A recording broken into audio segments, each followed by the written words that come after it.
കർത്താവിൻ്റെയും നാമത്തിൽ നമ്മുടെ കർത്താവായ യേശുക്രിസ്തുവിന്റെ കൃപയും പിതാവായ ദൈവത്തിന്റെ സ്നേഹവും പരിശുദ്ധാത്മാവിന്റെ സംസർഗവും നിങ്ങളോടുകൂടെ. യേശുക്രിസ്തുവിൽ പ്രിയ സഹോദരി സഹോദരന്മാരെ, ഇന്ന് നമ്മൾ പെസഹ തിരുനാൾ ആഘോഷിക്കുകയാണ്. പെസഹ എന്ന് പറയുന്നത് നമ്മളെ സംബന്ധിച്ചിടത്തോളം ഇന്ന ദിവസം പ്രധാനപ്പെട്ട 3 കാര്യങ്ങളാണ് തിരുസഭ മാതാവ് അനുസ്മരിപ്പിക്കുന്നത്. ഒന്നാമതായിട്ട് കർത്താവിൻ്റെ ദിവ്യബലിയുടെ സ്ഥാപന ദിനവും, രണ്ടാമതായിട്ട് അതിന് പരിക്രമണം ചെയ്യുവാനായിട്ട് പൗരോഹിത്യവും, മൂന്നാമതായിട്ട് പരസ്നേഹത്തിൻ്റെ കൽപ്പനയും നമ്മളെ പഠിപ്പിക്കുകയാണ്.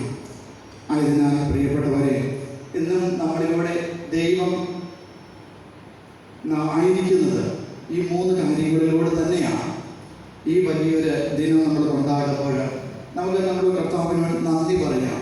വിശുദ്ധ കുർബാനയിലൂടെയും അതുപോലെ പൗരോഹിത്യത്തിലൂടെയും പരസ്നേഹ തത്വത്തിലൂടെയും അവിടുന്ന് ഇന്നും ലോകത്തിൽ സജീവനായി പ്രവർത്തിക്കുന്നുണ്ട് എന്നതിൻ്റെ ആ വലിയ കൃപ നമ്മൾ മനസ്സിലാക്കിക്കൊണ്ട്, ആ വലിയ ആത്മീയത മനസ്സിലാക്കിക്കൊണ്ട് നമുക്ക് ഈ വിശുദ്ധ ബലി അർപ്പിക്കാം. ഒപ്പം തന്നെ ഇന്ന് ഈ വിശുദ്ധ ബലി അർപ്പിക്കുമ്പോൾ യഥായോഗ്യതയോടുകൂടി വിശുദ്ധ ബലി അർപ്പിക്കേണ്ടതിന് ചെയ്തുപോയ പാപങ്ങളെ ഓർത്ത് മനസ്തപിക്കുകയും കർത്താവിൻ്റെ കാരുണ്യത്തിനായി അപേക്ഷിക്കുകയും ചെയ്യാം.